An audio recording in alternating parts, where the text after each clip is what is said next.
finger licking. I put my finger in and touch his lips and let him lick it. He really wanna fuck me cause he know that really different. That pussy but I purr like a little kitten. He begging, asking me to let him stick the tipping. But if he stick the tipping, he gon' want the whole.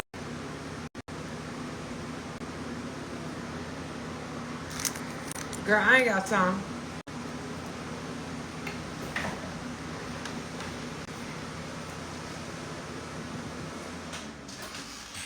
I do not got time. So here we are. Can't have no music on here. They're gonna end my live. So basically the site crashed because they never had that many people on that site before. So I just brought my whole audience back here because I ain't got time. I just don't got time. I try to bring us on a little field trip and they won't let us in. So back to school we is. Back here we go. So like I said on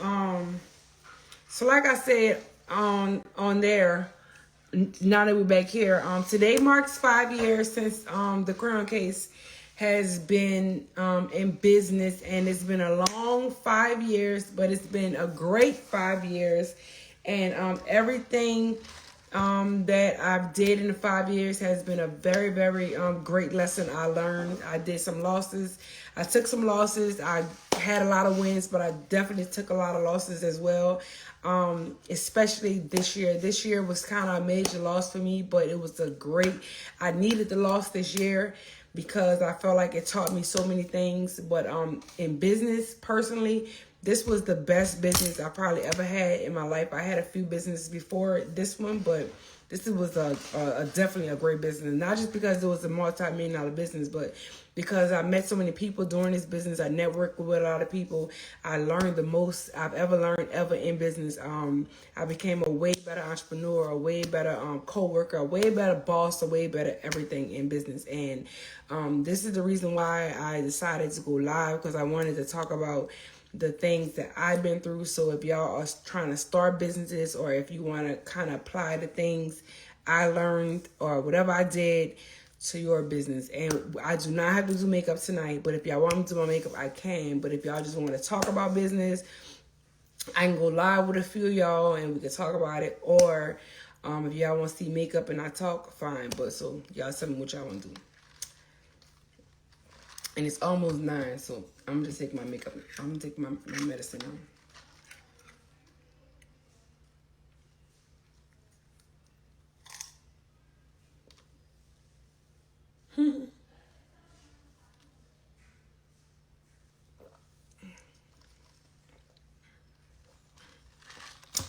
That's what I like.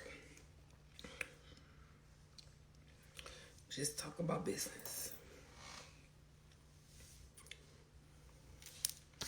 I think we should talk about business. But remember that the site is 50% off. Let me put that in here.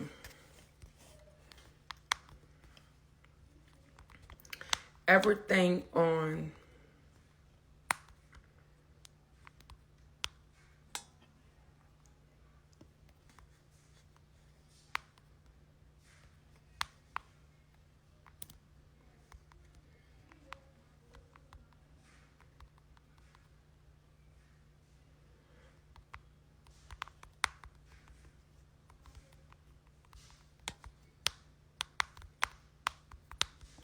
okay, let's do that.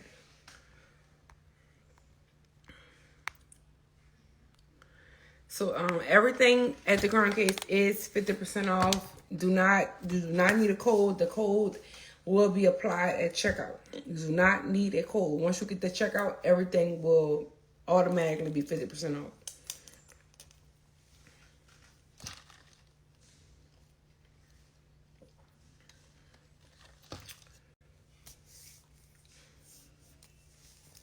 Girl, listen, blind is good on us dark brown skin girls. For sure, for sure. Thank you.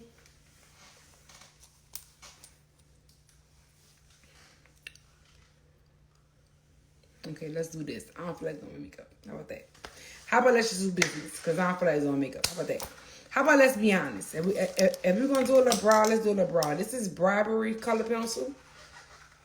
This is bribery color pencil. I color. This is Slippers making this noise. I color in a little brown.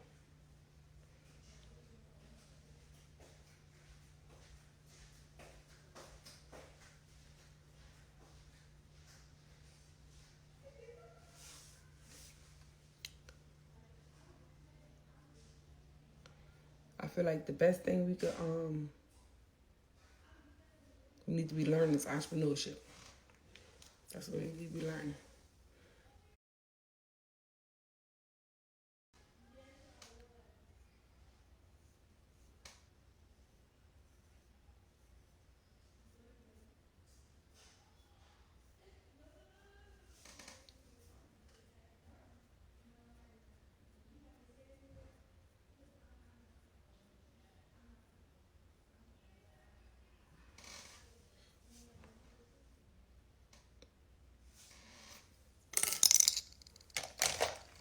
It's quiet because you know you can't play makeup on Instagram.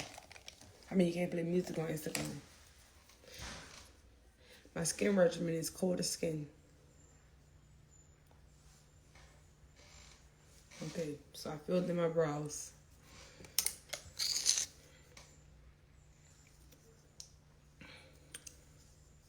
This pencil is on my site. This is the color pencil called Bribery.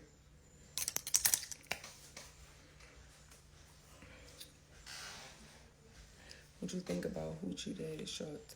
So basically, Hoochie Daddy shorts is shorts that go above the knees, basically, right? And, you know, only black people feel like shorts above the knees is gay.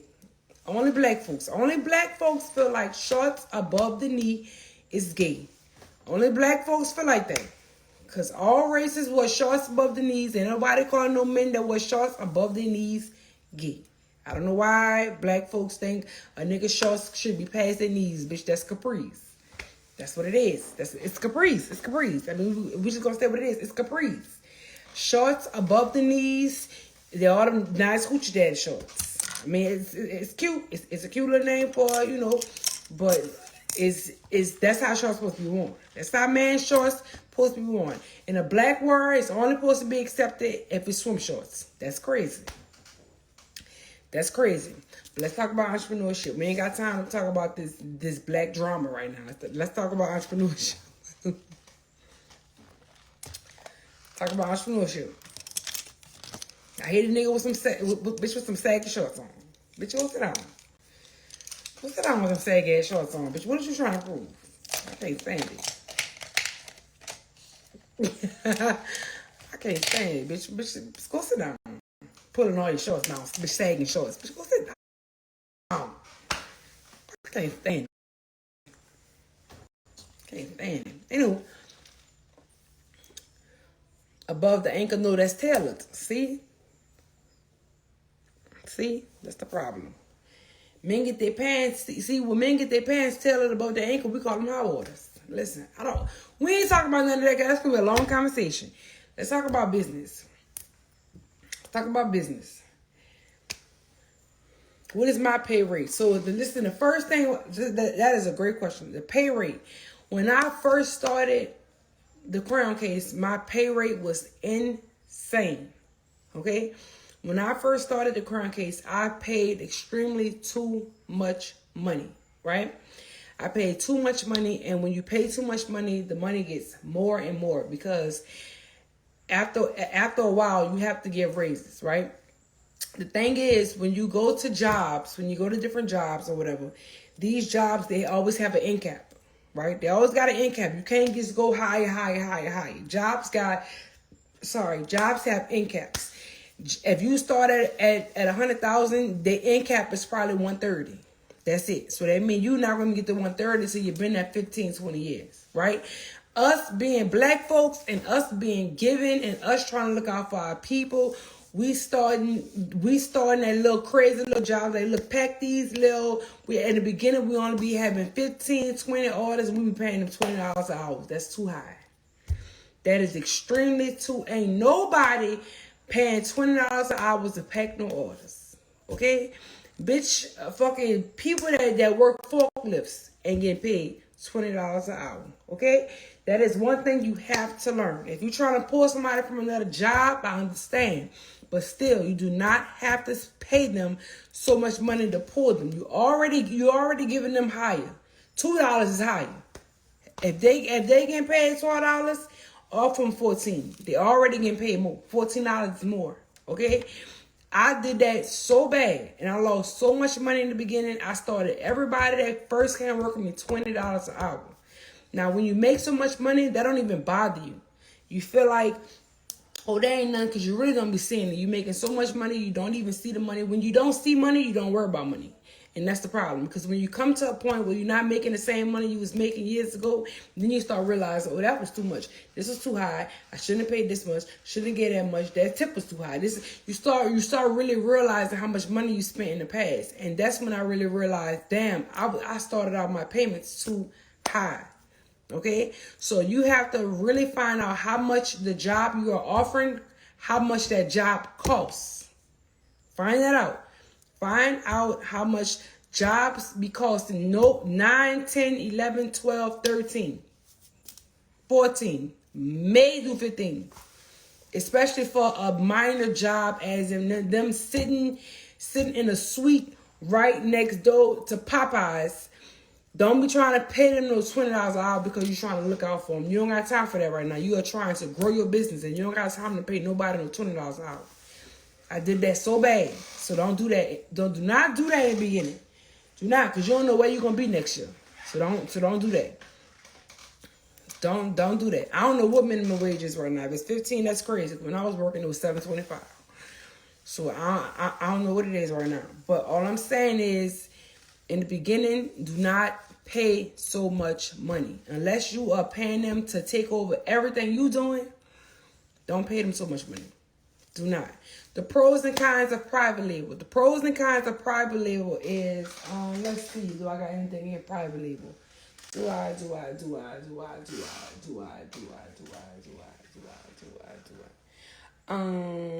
So private label will be, now this is not for me, so I'm not trying to, I'm just turning to the back because I don't want to show the front, but this private label is like, this box was already made, right? This is considered private label, right? This box was already made. Private label mean it was already made. They already have it in stock. And they just want to put your logo on it. That's what private label mean, okay? Private label mean, oh, look at Reese, they got my medication popping up on it. That's so cute. Okay, so private label mean we have hundreds of thousands of these boxes and we are trying to get rid of them. That's what it means. Let me put your logo on this and I sell it to you for and buy 100 of them, right? Buy 100. So that's what private label is. Is it bad? No. Why is it no? Because stuff like this, it's not bad. It's only a box, right? Now, what makes it bad is if it's a pallet. That's what makes it bad. What makes it bad is, let's say it's a pallet like this. Let's say it's a pallet like this, right? Well, this that's only one shade. I gotta find a palette with different. So let's say this is a private label palette. Now this is a custom palette by Cody, right? This is a custom palette. So if this was a private label, that means this palette was already made, right? All they're gonna do is put your logo right here. These colors was already made. So they mean they got hundreds of thousands of these palettes lying around in their warehouse. They're just waiting on you to put your logo right here. But the only thing bad about it is there are 1,500 other businesses that got the same palette. And you don't know where they're at. You don't know if they're in the United States. You don't know if they're in Turkey. You don't know if they're in China. You don't know if they're in fucking Dubai. You don't know if they're in Africa. You don't know where the hell you don't know where they are. That's the thing. So that's the bad part about it. The bad part about it is it's not for you. It's not custom. It's not your idea. You didn't come up with it. You like it's not your formula. It's not for you at all. Right? So that's the bad thing about it. Custom is when you saw a pattern like this, but you want your design on it. Listen, I want my design on it. I want I'm getting somebody to design it. I'm getting somebody to come up with all this. I want to pick my own colors. I want red right here. I want green right here. I want blue right here. I want this one to be and I want my logos to be in Boston. I want this. That is custom, right? And when it's custom, you gotta pay more for that. Paying more for that is no, you can't buy 100 of these because it's custom. Now you gotta buy 30,000. Now you gotta buy 50,000 because it's custom. Now you are taking their time because they are making custom pieces for you. And the same people that do private label, they do custom. Okay, so in the beginning, Crayon Case was private label. In the first year, I came out with custom stuff. The Box of Crowns palette, where is it? The Box of Crowns palette. My first palette was the Watch My Smoke palette. That was private label, to be honest. I don't have that palette anymore at all. Probably one of my followers will have it, but I don't have it. And then I came out with the Box of Crowns palette. This is custom. And we actually changed this because Crayola came to us and it was like, hey, y'all using our colors. So basically Crayola own red and green together, and if you put crayons on it, then they could sue you because it's trademark, right? So we had to change the colors to green, to blue and purple. And this right here used to be green and yellow, but we had to change it, whatever. But anywho, so that's the benefits of private label and custom. Everybody can afford custom in the beginning, and that's understandable. That's very understandable. I don't know why people try to downgrade people that choose to do private label in the beginning, because I mean it's all the same supplier. It's all the same supplier. It's just that they made that palette and they pitching it to you. This is another palette the Crown Case had. This is a raw sauce palette. I came out with this palette the first year of the Crown Case. This is a custom palette that I came out with. I picked all these colors myself, and I came out with it. I discontinued this palette because I turned every product into a school supply product, and that palette didn't go with nothing, so I discontinued it. But yeah, same thing. People selling eyelashes. Y'all think that like they telling them what kind of eyelash they want? No, that's private label. That's private. Nobody is going to China, and I'm not gonna say nobody because some people are, but nobody's going to China and say, hey, I want this lash, this lash to be a little bit smaller, this lash to be a little bit longer, this lash to be. Nobody's doing it. It takes too much time. People are sending them books like this. Listen, let me show you. People are sending them books like this and saying, hey, pick which lash you want. We're going to pick which box you want. Then we're going to put it in the box and we're going to ship it to you. All this is private label. That's what this is. They just try to make it seem like it's a little bit deeper just because it's cosmetics. Or try to make it seem like it's even clothes. That's private label. Y'all ain't calling China and say, hey, I want these pants to be a little bit longer. They short. Like that's pants that everybody could buy, not just you. Anybody could buy it, not just you. It's not for you. It's not for you. Even if you put your logo tag in it, it's still not for you. Like you didn't get that customly made. So nothing is wrong with. Don't ever think something is wrong with private label. I don't give a fuck who said it. Don't ever let nobody tell you something is wrong with private label. Nothing is wrong with private label in the beginning or the fucking end. If you want to use private label till you dead and gone, use it. It's still going to sell. Please understand that. I don't know why our black people is thinking private label is bad. Like they ain't got 50 different air fryers that come from the same fucking company. All that shit private label.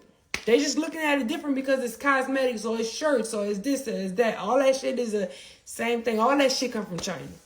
Okay, so understand that. Next topic. How do you source, interview your manufacturers? So basically, when you find manufacturers, there are so many. Another thing, Alibaba is a perfect way for you to find suppliers.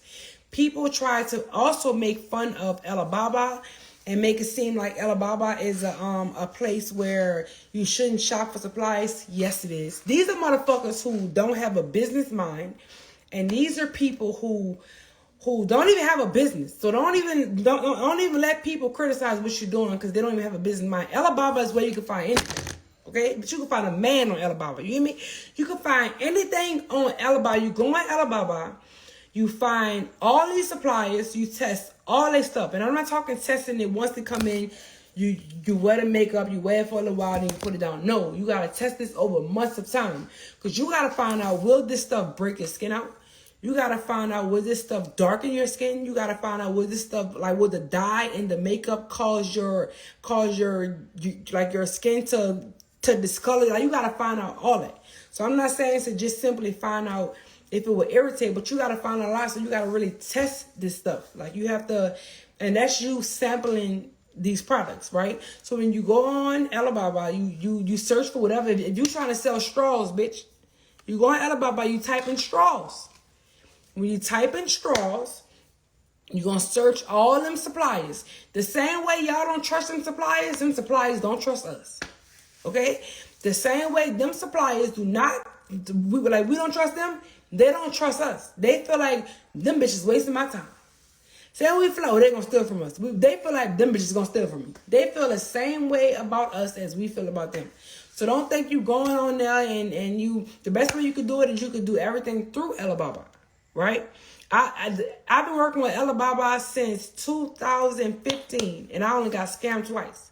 And I got scammed twice because by the first time, and I think it was 2017. That was the 2 times I got. Why, bitch? I gotta check my nose. Why, bitch? My nose, bitch. I gotta check my nose, bitch. Get out of here. Get him check my nose. Fuck you is.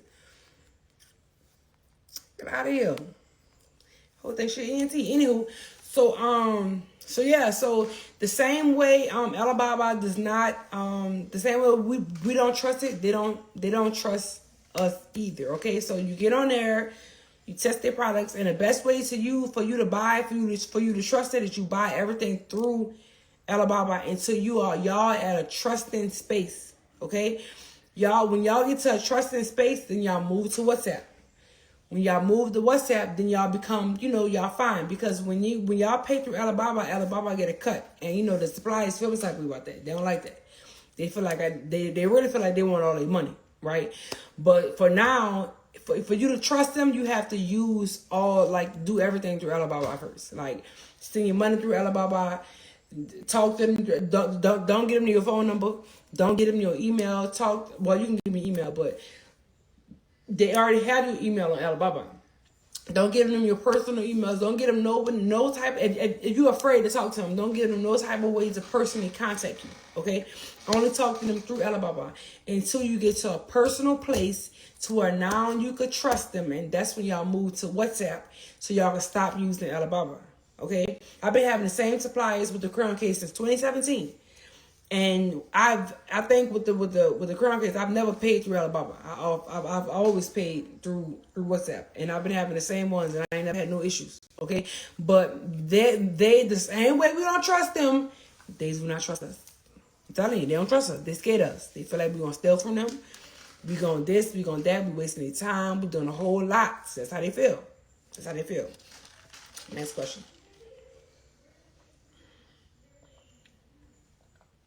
The mistake I made to get scammed was talking to them outside of Alibaba.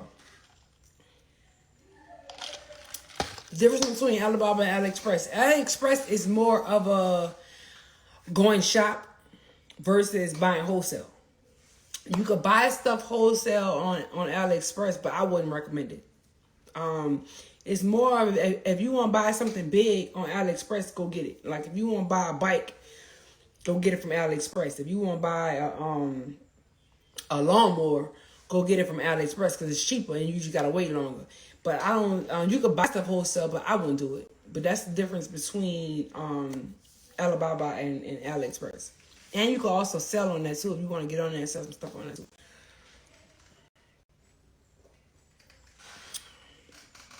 Yes, exactly. AliExpress wholesale is definitely like Wish. I agree. How do you know what product you wanted to launch first? So, in the beginning, I literally only wanted to launch 2 products, right? I only wanted to launch Anglola and the brow gel. That's the only 2 products I ever wanted to launch. And then I ended up launching more things, right? So I started launching things that went together. When I launched the Anglola, I launched a Judy brush, which you use for the Anglola. Everybody use it because it's too fluffy, especially if you're a beginner. The palette, I launched the brushes to go through. I basically launched whatever went with something. The brushes, I launched a brush because you a brush cleaner for the brushes. What else I launched? I launched a lipstick. I launched a lipstick and Glola, brushes, a palette, the Judy brush. I launched one more thing. What did I launch? I forgot. But basically, I launched stuff that went with each other. And then the stuff you launch after that is what the stuff your consumers is going to ask for. You really have to, I feel like a lot of entrepreneurs do not pay attention to their consumers. Like when you pay attention to your consumers, they definitely will tell you what you need to get and what they want. Because whatever, if 5 consumers tell you what they want, then you're going to sell, because they're definitely going to talk to you and they're definitely going to tell you whatever they want. And that's when you start selling it.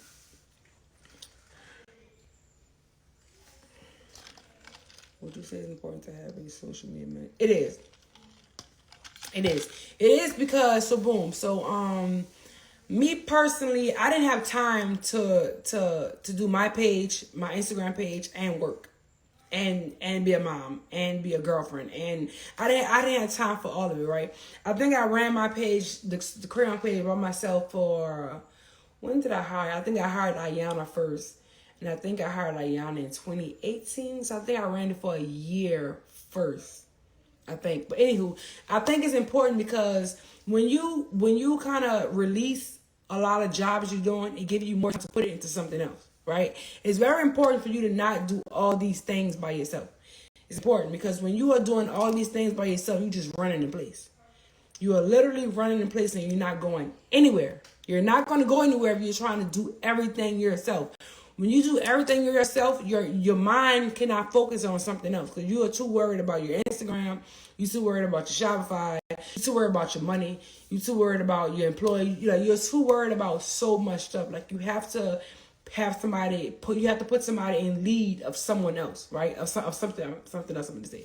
So you have to do other things. Like when I put somebody in charge of the Crown Case page, I was able to market more. I was able to do more things. I was just able to do more stuff for the Crown Case. I was able to network more. Like I wasn't able to do all this and then still be able to do my bookings. I still be able to be at home. I still be able to it's just you're not able to do all that at one time. You're not going to go anywhere in life. You're going to be stuck trying to be at work all day. Like that's not what I'm trying to do.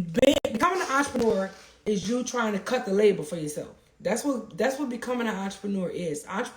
Why do you think hairstylists start coming out with products? Hairstylists start coming out with products so they can come from behind a chair. That's why they come out with products, because the labor has to stop one day.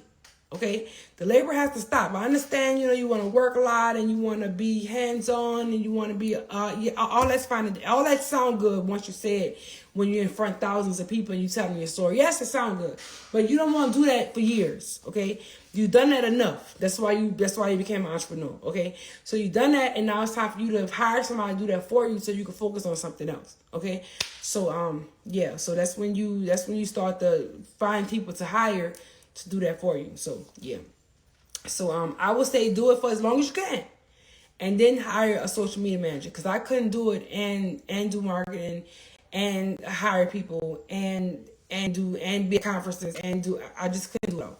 So it's extremely important to hire a social media manager and then also when you hire a social media manager, you got to hire somebody that have a different eye than you, because when you're going to do the same stuff because you've been doing it for so long, and it's going to be hard for you to keep. Listen, you got to hire somebody that don't have listen, when we have you can't have I'm not doing this in business. You can't have that mindset.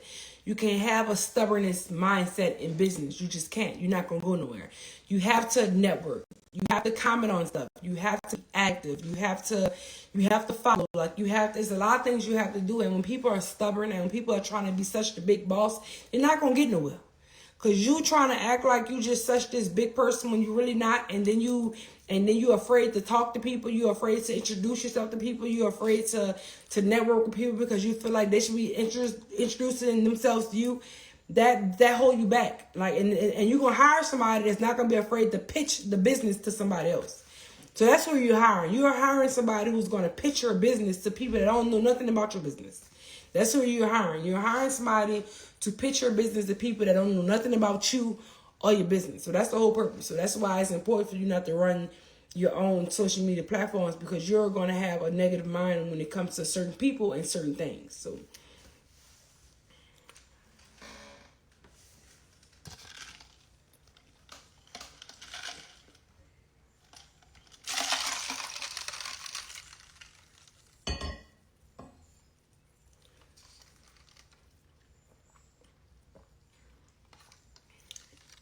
where did you learn all this from? Trial and error. Trial and error. I learned all this from trial and error.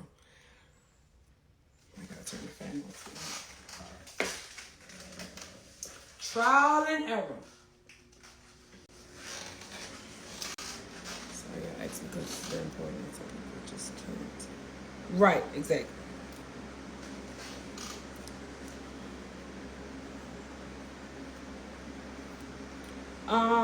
COVID. So boom. COVID. That's a great question. So I feel like COVID was a real pandemic when it came to health. When it came to COVID was a pandemic when it came to brick and mortar, right? That's what COVID killed. COVID killed brick and mortar businesses tremendously, right? But not e-commerce, right? If you had an e-commerce business, COVID was the business. COVID helped those businesses. Why? Because people was quarantined, people was inside, people wasn't working, people wasn't traveling. People had nothing to do but sit inside all day, right? Think about it. People that, all these celebrities y'all been following for all these years, right? These people used to never be on live. They never went live. They never did nothing. Like, they probably went to their bookings. They probably did photo shoots. They probably traveled. They probably did this, did this, did this. But they never was a personable person. They never was a live going person. They never was a this. Everybody was on live. Everybody started shopping online. Everybody started creating YouTubes. Everybody started recording themselves at home. Everybody started doing makeup tutorials, health tutorials. Everybody started showing what they're doing Sundays, what they're doing Fridays, what they're doing Thursdays, what they do. Everybody started showing their lives, right? And them showing their lives was them getting their lives together. Okay? So them getting their lives together is them buying stuff for their homes, them buying stuff for their hair, them buying stuff for their closets, them buying makeup, them buying stuff for their skin. They started caring about how they look because now they're being seen on live. Now they're being seen on YouTube. They started shopping more. Like, they started doing so much more because of COVID, because they had nothing to do. They had absolutely nothing to do.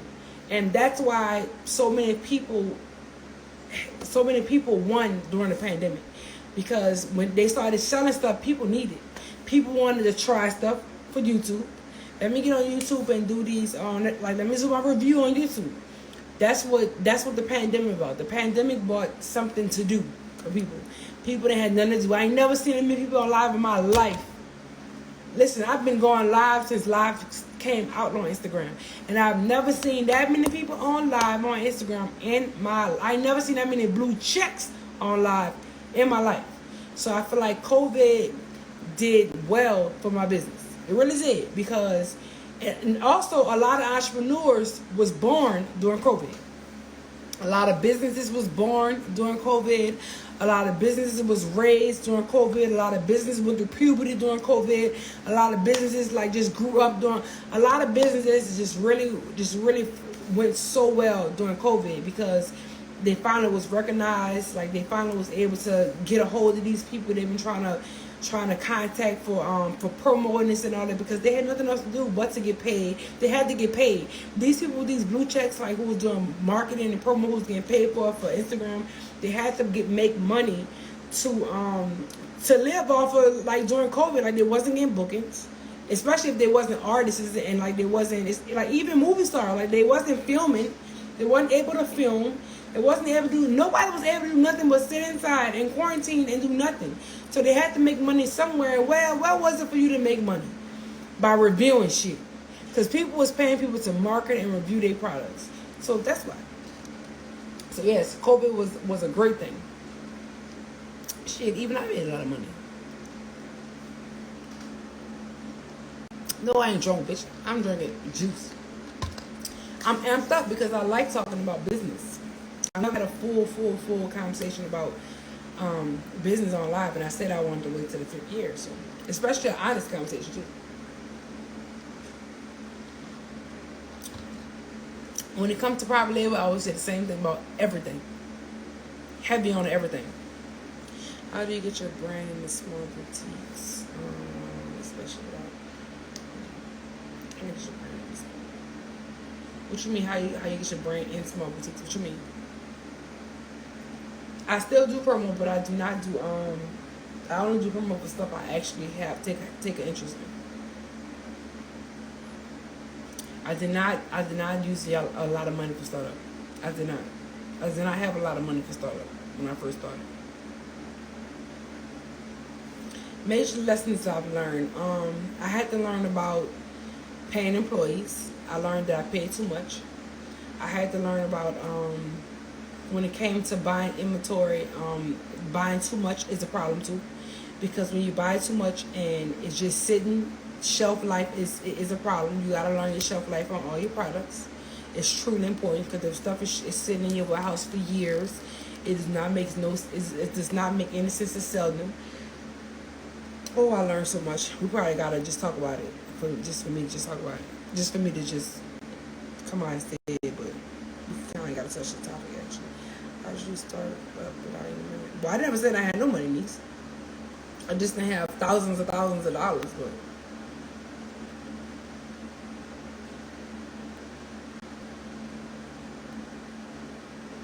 how do you feel I went to the video? I got to stop it again. I'm sorry. What if you have products that are already selling, but that's your inventory, so it gets to a point that you eat? Then you gotta create new content. That's the thing. You gotta create content that's gonna grab people's attention. How do you pay yourself? So boom. So this is something that I literally learned last year, right? I literally learned this last year. You need a CPA that would definitely tell you like this. So a CPA watches your money like it's their money, right? And that's important to find a CPA that cares about your money as if it's theirs, right? So they watch your money like it's theirs because if you're spending too much money, they will call you. They will call your phone. They will say, "What the fuck are you doing? Why the fuck are you doing this? And what the fuck did you do it with? And what the fuck did you do it on?" Like all this matters, right? So and that comes with you putting yourself on the payroll. But whatever much money you need to spend on your personal bills, if you got rent, if you got a mortgage, if you got car notes, if you got your children's tuition, if you got your children school stuff, whatever your bills is monthly, you gotta pay yourself that and a little more for whatever you're trying to do, whatever. Like so, I pay myself $10,000 a week, right? So, but whatever you want to pay yourself, you have to pay yourself that will cover your bills. You should not use your work money for personal purposes. Listen. This is something that is extremely important because taxes will smack the fuck out you at the end of the year. Because it smacked the fuck out me one year and it hurt me so bad it had me crying. Listen, if you are spending your money, if you are spending the money you made for your business on personal purposes, it's going to hurt you. It's going to hinder you. It's going to hurt you so bad because you should not be doing it. You have to put yourself on the payroll. You are an employee. You have to understand. We know it's your business. Yeah, you want to be the big dog. Yeah, you want to be the CEO. Yeah, you want to be the founder. Yeah, you want to be an employee. Okay? You are an employee at your own business. Okay? Put yourself on the payroll and pay yourself. I don't care if you made $1 million in one day. Do not touch it. It's not for you. It's for your business. Okay? Now, if you want to up your pay, you want to give yourself a raise, do that. But do not touch your money because that money has to be accounted for at the end of the year. It's extremely important. That money has to be accounted for. And if it's not, you're going to pay some large tax money. And if you don't got it, know what's gonna happen after that. So make sure you put yourself on the payroll. It's extremely, so how you put yourself on the payroll is you, the same way you add everybody else on the payroll, add yourself, and you pay yourself on how much you spend a month on yourself, on your kids, your children, whatever bills you gotta pay at the end of the month. Make sure all that's covered, and then give yourself a little extra if you want to go out of town or something like. And you can give yourself a raise whenever you want. Give yourself a little bonus, whatever you want. But do not. It's really important to do not touch your business money. Do not, because I was doing that the first 3 years of business, and it hindered me so much. It hindered me a lot. It hurted me. It really did. It really taught me that I spent a lot of money on bullshit. Yes, I bought a lot of property. Yes, but I wasn't doing nothing with it. So it didn't make sense. Yes, I bought land. I bought houses. Yes, I did. But I ain't do nothing with it. So it didn't make sense. If you're going to buy land and you ain't do nothing with it right, if you're not going to do nothing with it, there's one thing to just sit on it and wait, and you got a plan for it in the future, yes. But if you're going to buy a house and just going to sit there and you're not collecting rent, none of that, it just don't make sense. Because all you're doing is just paying taxes on it. It just, listen. I did a lot of things with money that just did not make sense. It just did not make sense to me. So and I did that with my business money. I wasn't even on the payroll in the first 3 years of business. So it's very important to put yourself on the payroll. As soon as your business starts, put yourself on the payroll. How can you find someone to take care of the business aspects of your business? You gotta find someone you trust. It's very important. It's very important to find someone you trust. It's basically like an employee. Thank you.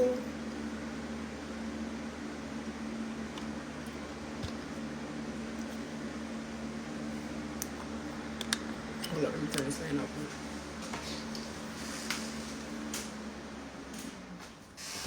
Okay. Thank you. I do not have a P.O. box. I do not receive products anymore. I stopped that. Pre-order tips. Oh, listen. Pre-order. Good question. Me personally, I will not do pre-order. Let me tell you why. Pre-order is very risky. Why? Because especially if you're waiting on product from China. This is why. When you allow people to pay for pre-order, people feel like you got their money in your hand. Okay? If you tell people, hey, today is March 1st, y'all can pre-order and I'm going to ship out June 1st, right? People feel like you are holding their money in your hands and you ain't doing shit with it, but holding it, okay? They're going to call you, text you, slam, whatever. They're going to DM you, email you every month and say, hey, did it come in? I'm waiting on it. I did this and I did that, whatever. They don't give a fuck that you said it was June 1st. They do not care. They want to know where their money at. And then some people are going to feel like, well, I changed my mind. I don't even need that no more. I found something else. Just give my money back. Now you didn't waste the pre-order. Oh, wait. Well, you know what? I don't think I want that no more. You know what? I really need my money back. I got this going on. All that is a problem. And then what if the shipment coming late? What if something happened and then your stuff gets stuck in customs or your shit don't come on time and you wasn't at the place when it got shipped. Now you got to wait. So many, you got to really think about what could happen with pre-orders. You have to think about it. I will always wait until it's in stock. I will not do pre-orders. Because black people do not understand when you say, bitch, it's not going to get into the 1st of June. People do not understand that. They will start doing all type of disputes, chargebacks. They will start doing all of that just because you told them June 1st, but they don't care. They don't hear that. They don't give a fuck about what you say. They just feel like you got money for them and they need that money right now, so they need it back. And they'll pay for it whenever it come back in stock. They don't care. So me personally, I wouldn't do pre-orders. I have never done pre-orders and I wouldn't do it. Because I know how my people is. Black folks don't play about you holding their money in their hand. So I wouldn't do it. But if you want to, now it's different if you say in a week pre-order. But people really be doing months pre-order. And that's so crazy to me. But I wouldn't do it. How do you feel about getting business loan? Listen, some people feel like they wouldn't get it, but I don't know why. I don't know why people feel like Listen, you could. It's no problem with spending somebody else's money, as long as you can pay it back. Ain't nothing wrong with you spending somebody else's money, as long as you can pay it back. If you know for a fact you're able to pay it back, you're able to pay it back on time, to where it's not gonna fuck up your credit. Yes, get a business loan. If you're able to get a business loan, get a business loan. As long as you know you are dedicated and you're gonna make sure that you're gonna pay this money back, and please keep up with your business credit. Fuck your credit. Worry about your business credit. Your business credit is the best thing you could ever have. Your business credit matters, because one day in life you're gonna need a loan from the bank for your business, not for you, but for your business, and all that matters. So make sure you pay your loans back, and don't be getting these high-ass loans. Don't be getting these loans that your interest rate is high as fuck. Please don't do that, because then you're gonna be stuck in the hole till you die. And you don't want that.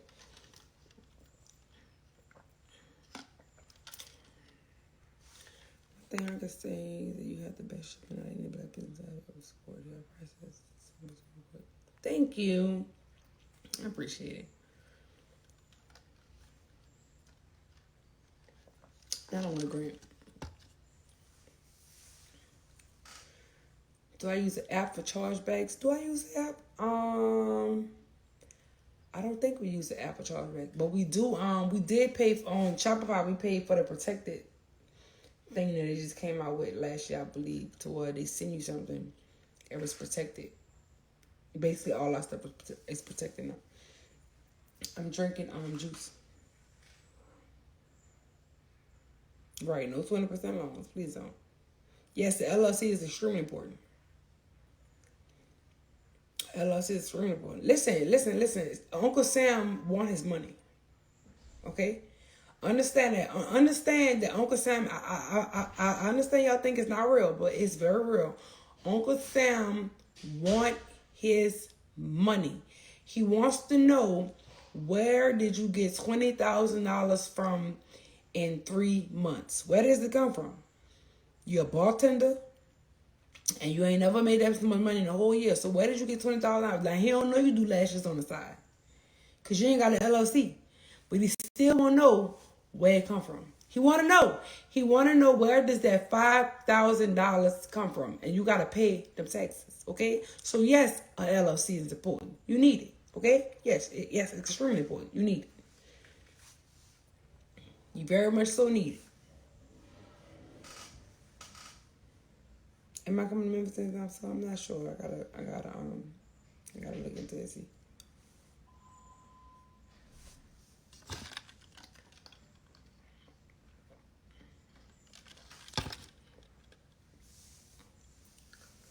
Yes, definitely gonna get it by any means. If you have 3 minutes to land, you're gonna get it.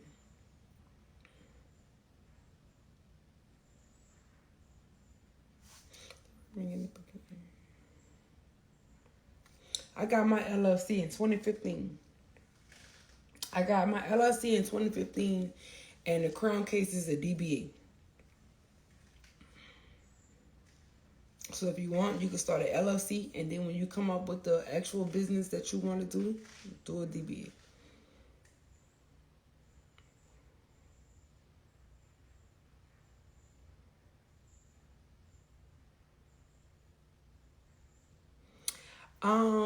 Do I think I would ever start a current case? As of now, I would not. It would have to be a crazy sale for me to say yes.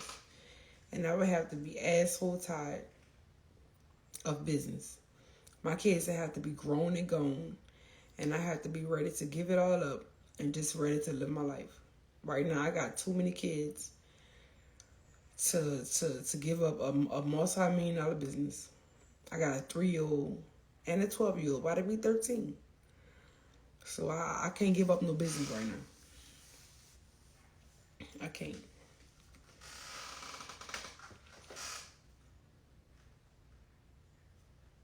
Okay.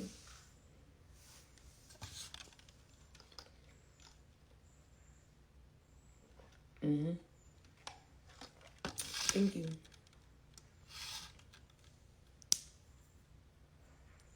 Who help connect you? Me? Listen, you find the manufacturers is all with you sitting down, going on your phone, relaxing, laying down, whatever you want to do, and going through your phone and taking the time and looking through suppliers. That's how you find a supplier. That's all you need. All you need is time. All you need to do is relax. All you need to do is just wait and find. That's all you need to do. That's all you need to do.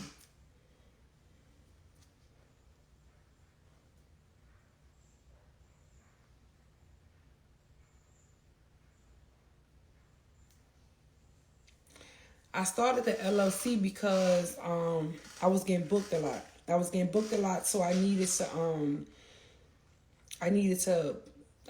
too much, so I needed to kind of start paying taxes on money. That's why I started the LLC, the Supa LLC.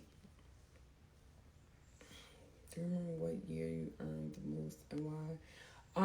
I think it was 2019 or 2020. 2020 for sure. 2020.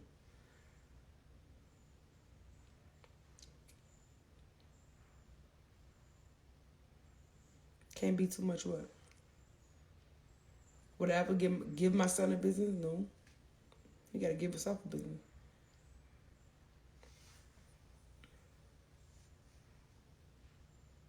Okay, y'all gotta ask some more. Thank you. Some more questions that, you know. Spoke about what? I did not lose out on my first year. My first year was great.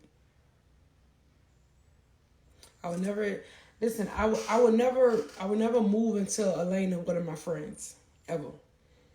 I would never move into a lane of one of my friends. I would never sell hookahs. I would never sell skincare. I would never sell hats. I would never open up a club. I would never do what Ross doing. I would never sell bonnets. I would never move into a lane. It's so many business out here. I'm not missing out on anything. I could do anything I want to do. I would never move into another area that somebody I love is in. I just want. I understand it's so much money for all of us.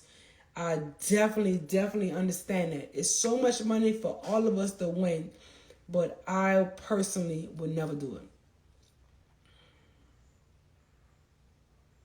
So, okay, let's talk about celebrities. So, boom, when it comes to sending products to celebrities, okay? So, when you send a product to a celebrity, you have to understand, okay? You have to understand that when you are sending a product to a celebrity, you have to know if this celebrity even wants the product, okay? The celebrities that have stuff in there, like the ones that have P.O. boxes in their bio, they just be receiving shit because they just want free shit. That's very crazy to me, right? They just want the free shit, right? And they want the free shit for nothing. When I used to have a thing, I think I had in my highlights. I used to get it all, and then I go live and I show all the stuff I receive on live, this, that, and all that, right?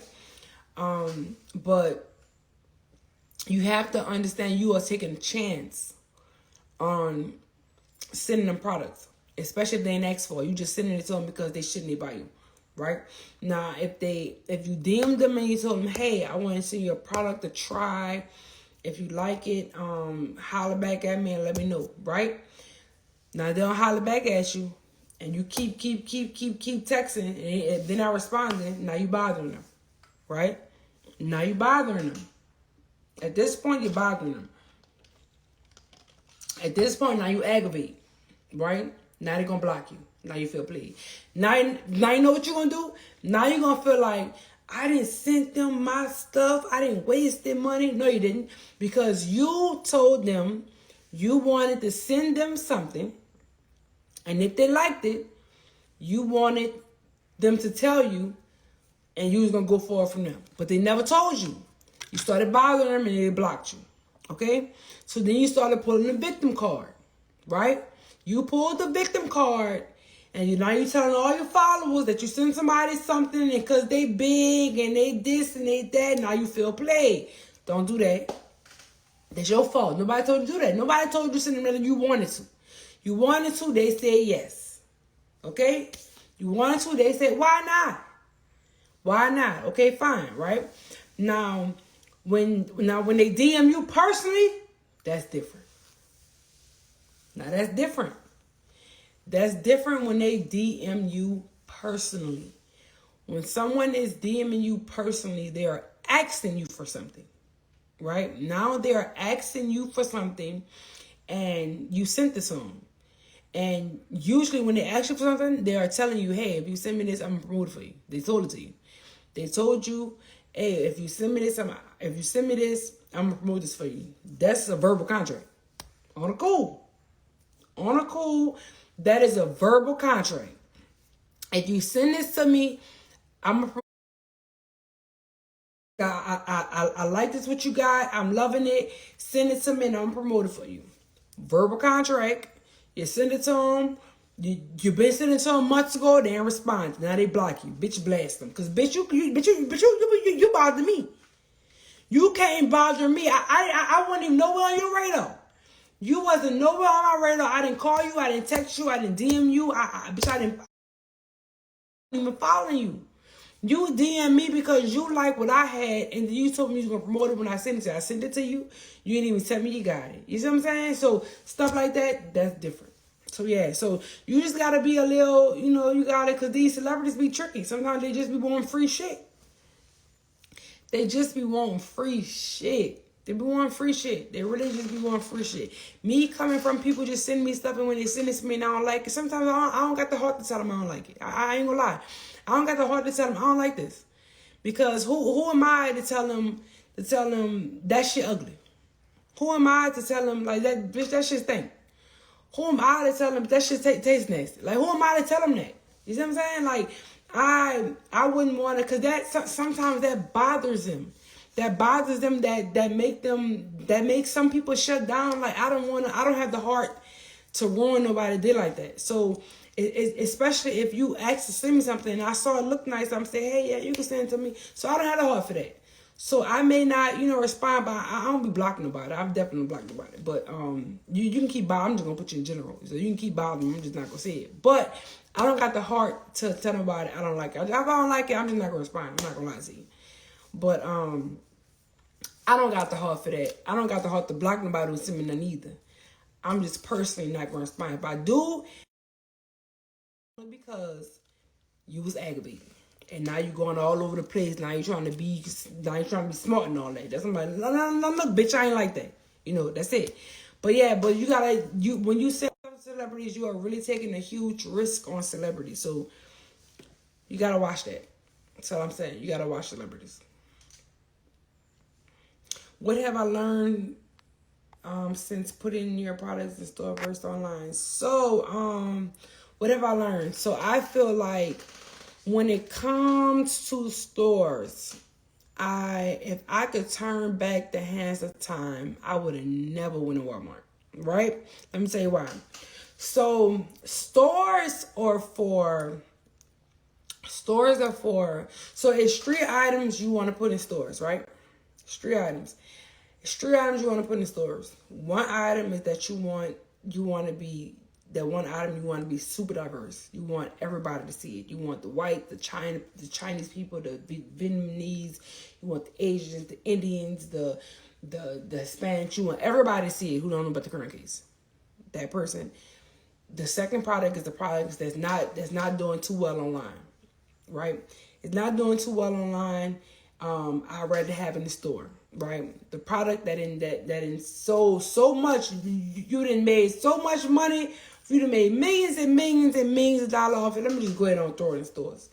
Those are 3 products that you put in stores, right?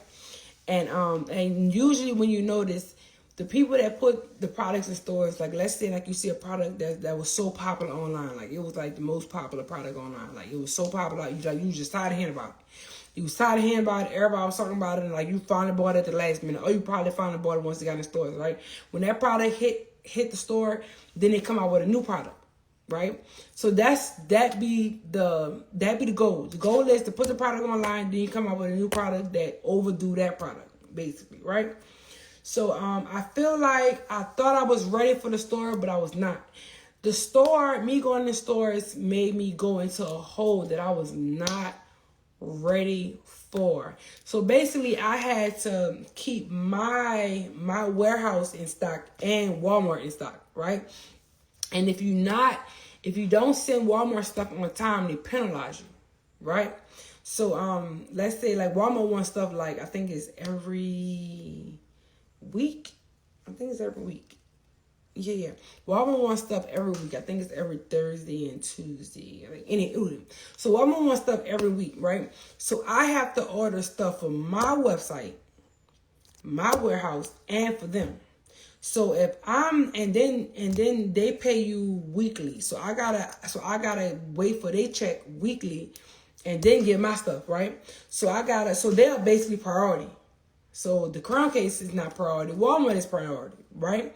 So I wasn't financially ready to jump in stores, basically. So I should have definitely waited probably like my 7th year to go in the stores. And I feel like it put me in a real big hole, like a real big hole, because that's why a lot of my stuff was out of stock. A lot of my stuff was out of stock because I wasn't able to stock up on shit because I had to keep buying box of crowns palettes for Walmart. I had to keep buying lipsticks for Walmart. I had to keep buying chalk dust for Walmart. I had to keep buying wipes. Like I got more wipes than I ever had in my life in my warehouse and then we had to package their stuff a certain way. So it was way more time consuming. I had to hire more people. I had to do this, like it was a lot, right? It was a whole lot. So it put me in a giant hole. Like I'm on the cool. I'm still climbing out this hole. To be honest, I'm still climbing out this Walmart hole. So I should have waited for a few more years to jump in the stores. So. Yeah. So everybody who feel like, I got all this money and, I'm paying for this and buying a nigga. Bitch, I ain't got no money. I'm broke. So, to be honest, bitch, a bitch been broke for a year and a half now. How long I been in Walmart? Bitch, a bitch been, listen, before we even got in Walmart, we had to fill 2,800 stores, right? So I had to get them the stuff I had in my warehouse, and I had to order more stuff, right? And when it come to you ordering your stuff from overseas, it take a long time. Production take at least 40-some days. Plus you gotta wait. I always get my stuff shipped by boat because it's cheaper, right? So you gotta wait 20-some days for it to come. So I had to wait for it to come. It was a lot. It took a lot. So I'm like, I really got into this like sunken place for a minute, so I'm like, damn, bitch, I'm like, a bitch really is, and I'm not gonna say I was depressed, but it really made me see like, damn, like I'm spending too much money on this, I'm spending too much money on this, it really made me calculate everything that I spent money on. I spent money on a lot of wrong things. There's no way I should have all them cars. I'm definitely gonna get rid of them soon. There's no way I got all this property. I ain't doing no with them. I'm definitely about to do something with all this property I got. Like, I feel like I bought a lot of things that was great buys, but I'm not doing nothing with it. So something I should do with it. Like, even when us moving out the house, I'm not gonna sell the house, so I need to do something with it. Like, I gotta make money out this big ass house. So basically, somebody it was pitched to me that when people come and shoot movies down here, they look for somewhere to stay, like the film crews and the movie stars, like they find somewhere to live. So they'll find a big house to live in for like months, and the movie or whatever pay them to live in a big old house. No, not an Airbnb and not a rent, but they'll pay them to live in their house for a month to a year. So something like that, then moving my family. But bitch, Walmart turned me into a whole different hole. Bitch, Walmart got me counting pennies. You hear me? Walmart got me counting stuff. Bitch, Walmart got me put my socks together. Bitch, got me blowing on shirt. Bitch, why the fuck you got them socks separate? You hear me? Listen, Walmart got me thinking so different. Like, and I swear, like, I literally needed this, because if this didn't happen, I would not be thinking about what was going on. Like, I would not be thinking, like, damn, like, I'm really paying too much. I'm paying too much. Like, I really started thinking about how I started out with this, I was paying this, I was doing this. Like, so I did a whole lot of readjusting in the past year, and it helped so much, dog. It really helped. That's why I be telling my people, like, do not start out trying to be kind, trying to be nice, trying to be the big dog, trying to be the multi-millionaire. You got all this money, you could pay this, don't do that. I done bought so many people calls, it's crazy. Bitch, I wish I can take all them fucking calls back. Bitch, hoes calls in a pound. Bitch, hoes call, they ain't got the call. Bitch, girl, listen. Aggravating. All I'm saying is, in the beginning, don't listen. It's okay to be like, to feel very, very proud of yourself, and to feel you know, very, very happy that you became a millionaire. But don't go spending like you a billionaire. Don't do it. Don't do it, because you're gonna get to a place where you're gonna start back looking at that money like, bitch, where did all that money go? When you look at that money like that, you're gonna be fucked up. It was definitely a blessing. I feel like that's why I said I really, really needed it. I needed to see that, and I'm glad I seen that. I'm glad I seen that this year, because I needed to see it, bitch. It was time. It was a great time for me to see it. And then I started knowing, I'm like, damn, my bitch sales low, but my sales was low because I ain't had no fucking inventory. Well, my sales was low. I'm like, why am I? So I think in 2018, I turned my notifications off because my phone used to ring too much. I only turn my notifications on for Shopify during Black Friday, right? Because I be wanting to hear it so I can feel special, right? So I turn my notifications off for Shopify since 2018. I just returned them back on what it was. If this month is, I turned them back on in June of last year, right? I turned it back on in June of last year because I'm like, why am I sell? I feel like so I turned it back on, and I realized my phone wasn't clicking how I used to click in the beginning of the Crown case, and it wasn't because I'm like, why is my sales so low, bitch? Because I had no fucking inventory. So it was definitely a blessing and a curse. I would definitely tell people when it comes to going in stores, you have to be ready for that, though. Because if you're not ready, all it's gonna do is put you in a hole, and it's gonna put you in a hole. It's gonna take a long time to get out of.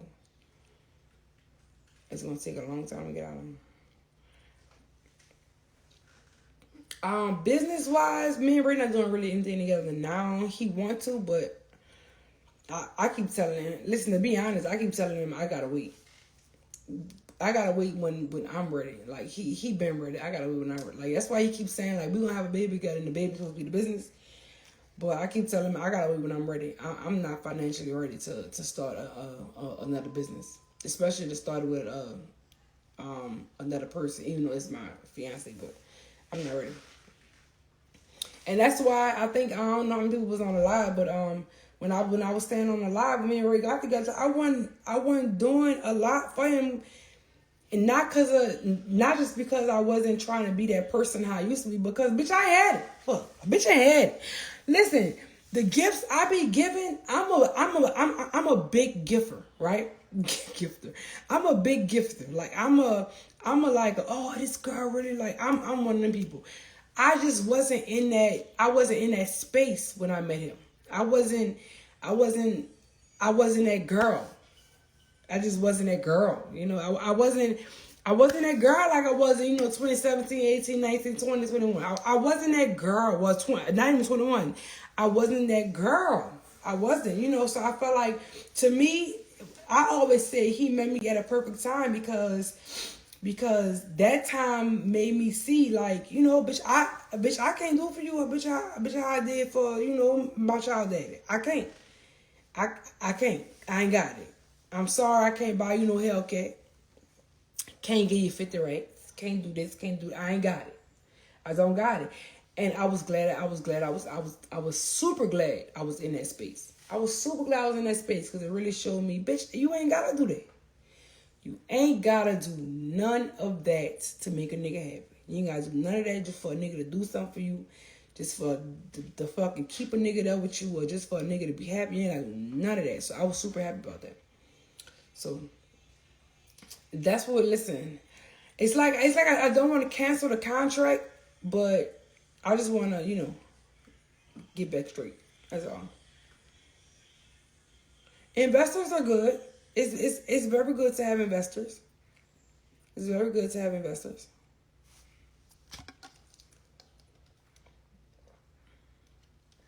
It's very good to have investors. Me too. I love him for me too. Me too.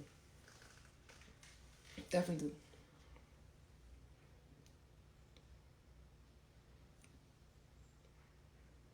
I didn't spend no money on marketing in the beginning.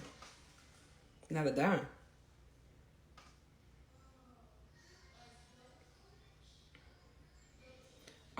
Color on this nail is baby pink. It's a 3-year contract for 1 month.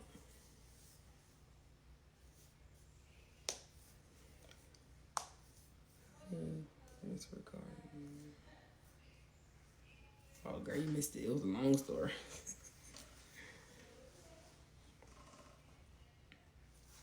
R&B night is tomorrow.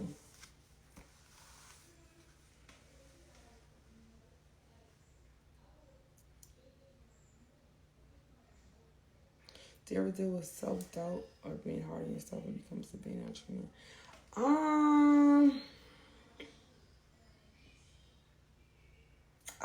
Probably not. I feel like I'm super confident on what I could do in life. Like I really am. Maybe overconfident. Like I'm super confident on what I could do. I know what I could do. I know I know what I can't do too. So people feel like when you say I can't do that, like they feel like you are doubting yourself. No, I just know I can't do that, bitch. Like I'm not doubting myself. I know, bitch. I know I can't pack a fucking 10,000 stadium. I know I can't pack that. I know I can't 3,000. Yeah. 10? No, that's not self-doubt. That's me saying I know I can't do that because of the audience I have. No, but I know what I can do. Like I know what I can do. I know what I can't. So I wouldn't say I have self-doubt because I'm just confident in what I know I could do. Like people feel like just because you say you can't do something, you really be sitting at home doubting yourself. Like you just know what the fuck you can do and what you can't do.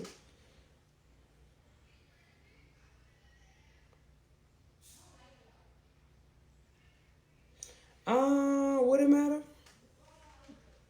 Probably not. Yeah, exactly. I'm just realistic.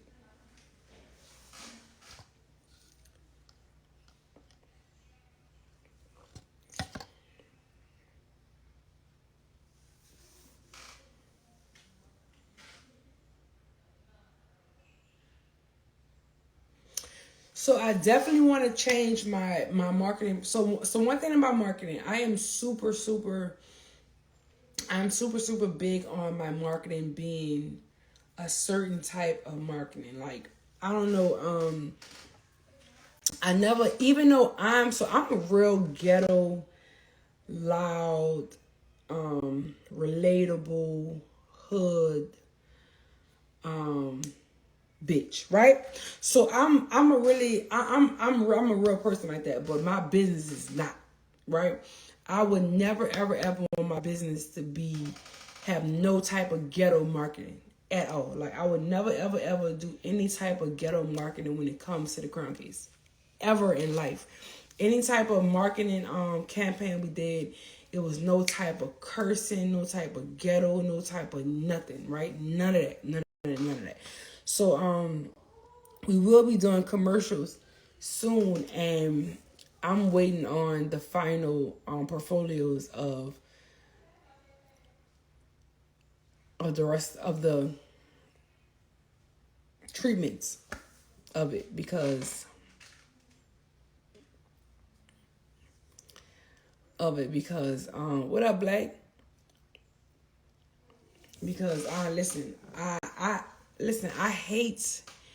I strongly hate to see a black business be marketed as ghetto. I really do. I hate it because we already looked at like that. So I hate that we have to be seen in that light in business as well, you know? So yeah, so when it comes to in business, I'm real strong about that.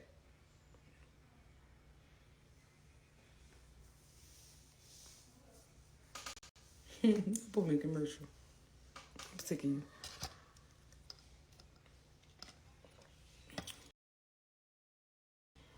You gotta do some makeup. You gotta do some makeup, Z.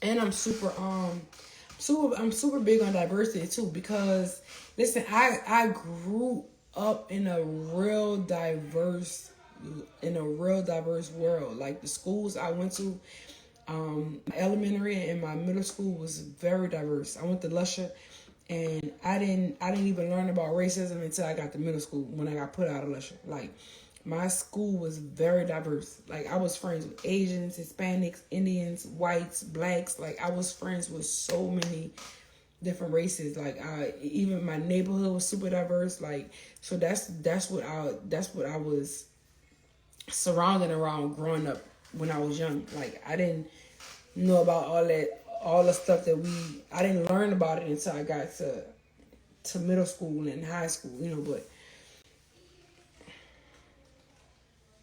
yes, I was really big on that. I was really big on having the diverse Crayon Cuties. I can't stress how strong I was about that. I'm like, it is super important that my Crayon Cuties be diverse. It was super important. I made that very clear.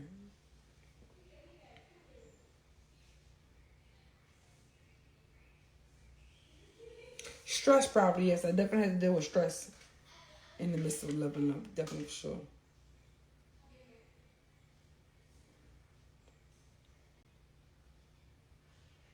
You probably understand because listen, people be stuck where they at. Listen, if people have never been anywhere, that's where they stuck at. It's hard to explain to people where you from if they never been nowhere but to the corner. It's hard. It's hard to explain to people that haven't been on a plane or haven't been outside of the world unless they was in a car, something about somewhere else. It's very hard to explain that to them. People are really stuck in their ways. And that's because they haven't been anywhere. And it's not your job to take them nowhere neither. Understand that. It's not your job to take them no damn well. People are really stuck in their ways. And that's because they have not been anywhere. You can tell by people comments just by what they be commenting on. You can tell a bitch ain't never been nowhere. Just by their comments, it be so weird. Like, bitch, you gotta travel more. Bitch, how the fuck? What balance?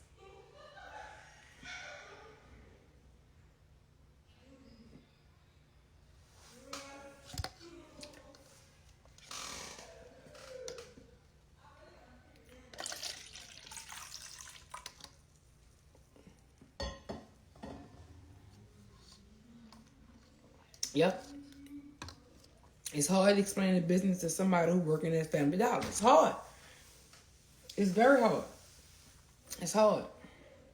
They telling you about stuff they're bringing up. Bitch, you don't even understand what I'm saying. It's hard.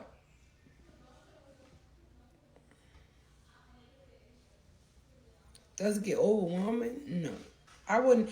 Listen, the only thing that's overwhelming is me having to explain to the man I love what comes with my life. That's the only thing that's aggravating. That's the only thing. That's the only thing that's aggravating is me having to explain to the love of my life what comes with my life. That's the only thing that's aggravating. Why should I have to explain to the man I love that sometimes this life comes with lies, hate, fucking drama, fucking why should I have to explain that to somebody who loved me? Why do I gotta explain it? Why do I gotta explain that you may be attacked, you may be lied on, you may have this? Like, why do I gotta explain it to somebody I love? That's the only thing that's aggravating. the only thing. It's the only thing.